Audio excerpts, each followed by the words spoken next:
Assalamualaikum warahmatullahi wabarakatuh. Perkenalkan kami dari kelompok 6. Kami di sini akan membahas UAS Pengantar Ekonomi Politik kelas POL 22 yang beranggotakan Aliar Divi, Kalista Paramesti, Dea Merlinda, Niputu Indah Junita Lestari, dan Raja Sahal Muzaki. Dengan topik tema, apakah liberalisme dan neoliberalisme merusak budaya dan pasar Indonesia? Yang pertama yaitu liberalisme. Teori liberalisme adalah teori ekonomi pasar yang mempunyai kebebasan untuk melakukan langkah-langkah kegiatan ekonomi kepada pelaku-pelaku ekonomi dalam melakukan perdagangan. Di dalam sistem ekonomi liberalisme, peran campur tangan pemerintah tidak ada, kecuali hanya untuk kontrol interaksi ekonomi yang berjalan. Dalam sistem ekonomi liberalisme, masyarakat dibebaskan untuk memilih bidang usaha dan bebas meraih keuntungan. Namun, kemampuan untuk bersaing sangat menentukan. Bagi masyarakat yang tidak sanggup bersaing akan selalu tertindas karena bisa dieksploitasi bagi yang kuat, baik dari segi modal atau kapital maupun knowledge.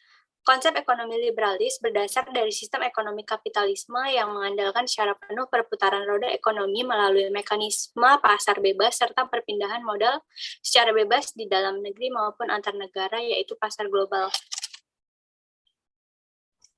Yang kedua, ada teori neoliberalisme. Teori neoliberalisme merupakan sebuah teori yang menjelaskan tentang pembangunan ekonomi, di mana pembangunan merupakan inisiatif dari masing-masing individu. Masyarakat yang mengorganisasikan barang, mereka yang akan membuat sebuah inovasi.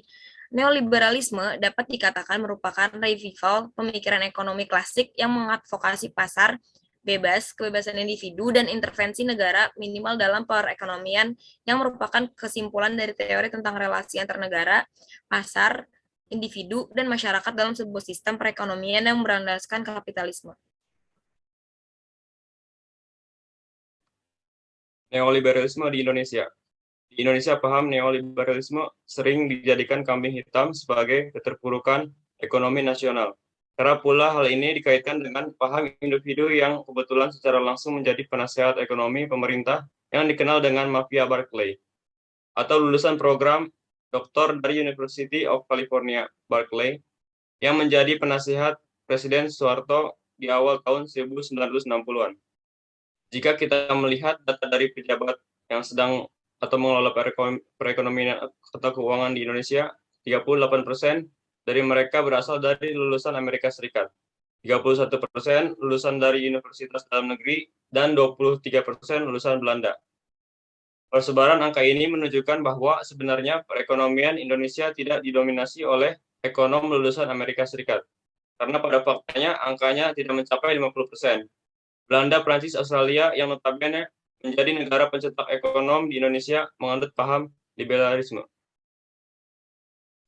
Peran asing terhadap neoliberalisme. Tuduhan yang menganggap bahwa asing menguasai perekonomian Indonesia ini tidak cukup beralasan. Hal ini disebabkan karena perusahaan asing pun sebenarnya enggan masuk ke Indonesia. Kalau mereka tertarik masuk, maka laju dan besaran investasi asing di Indonesia akan sangat besar. Faktanya malah terbalik. Asing tidak terlalu berminat masuk berinvestasi ke Indonesia karena masalah birokrasi yang pelik dan peraturan yang saling tumpang tindih, yang dampaknya akan buruk untuk bisnis mereka. Jadi, mengambing hitamkan asing sebagai penyebab masalah ekonomi di Indonesia tidak beralasan.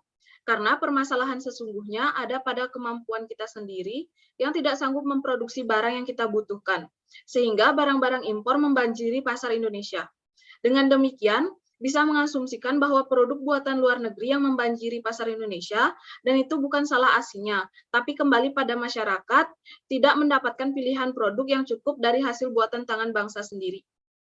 Kami memilih teori Mazen-Freiberg karena teori ini untuk memberikan kritik kepada teori yang dimiliki oleh Karl Marx. Kritik tersebut tertuang dalam sebuah jurnal dengan inti pembahasan tentang konsep ekonomi pasar sosialis. Teori ini mengatakan bahwa aspek politik dan ekonomi tidak dapat terpisahkan satu sama lain. Tujuan dari neoliberalisme adalah agar terciptanya berbagai jenis usaha mandiri yang ada di masyarakat. Jumlah wirausaha yang banyak, maka akan membuat kondisi ekonomi lebih baik dan dapat meningkatkan kesejahteraan masyarakat. Namun, kelemahan teori Mazen-Freiberg ini memperlihatkan bahwa kesenangan dan sikap egois merupakan tujuan hidup manusia. Selain itu, manusia mempunyai cenderung menyukai dan menghendaki segala sesuatu yang bersifat baru. Segala sesuatu yang bersifat baru secara progresif dan masif diupayakan serta diciptakan oleh kapitalisme. Yang terakhir ada kesimpulan dan saran. Ide inti dari liberalisme dan neoliberalisme ekonomi menganggap bahwa pemerintah memiliki keterbatasan, kemampuan, atau pengetahuan untuk mengatur ekonomi. Oleh karena itu, campur tangan pemerintah harus dibatasi di pengelolaan ekonomi. Mereka menganggap ekonomi sebaiknya dijalankan oleh perorangan.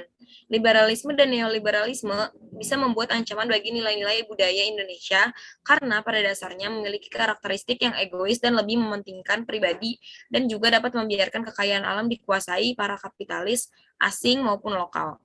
Keadilan adalah hal yang paling dituntut oleh masyarakat liberal. Tidak ada keberpihakan dengan pihak manapun membuat segala hal dianggap sebagai sesuatu yang adil. Keadilan ini akan dinikmati oleh seluruh masyarakat. Masyarakat liberalisme yang kurang peduli dengan lingkungan diharapkan dapat memiliki jiwa toleransi yang tinggi. Tingkat toleransi yang tinggi akan membuat masyarakat hidup aman dan damai atas pemilikan pribadi. Sekian presentasi dari kelompok kami, kurang lebihnya mohon maaf. Wassalamualaikum warahmatullahi wabarakatuh.